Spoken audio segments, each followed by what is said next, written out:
first glance, sugar and salt look identical. It's not until you take a closer look that you can see that there are some real differences. Sugar grains tend to be whiter and brighter, almost more iridescent, and each grain is a different size and shape. With salt, you've got a flatter, duller grain, and each grain tends to be pretty uniform in size and tends to be cubical. Now, you got to look for it. That's the trick. And a lot of chefs who have accidentally put a cupful of salt in their dessert will testify to that fact.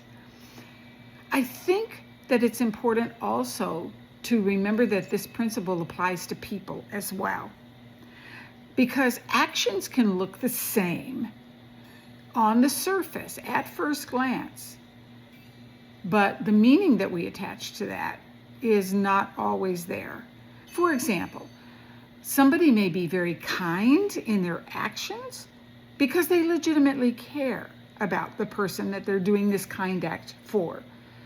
Or they can be being kind because they're being manipulative and they want something. It looks the same on the surface unless you look more closely. But just as surely as putting a cupful of salt in your dessert will come back and bite you in the butt, so too will not taking the time to look a little bit more deeply at a person's motivations behind their actions. So how can you tell? I mean, there are some clues. If somebody treats the CEO better than they treat the waitstaff, that's an indication that they're really about behaving in ways that get them something. If they seem to have no passion or emotion behind their kind acts, then sometimes that can be indicative that there's an agenda there and they are acting out a formula, if you will, to get where they want to go or to achieve their ends.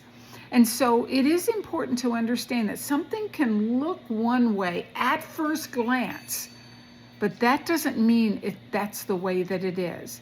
And so always it serves us to take a step back and take a closer, more mindful look.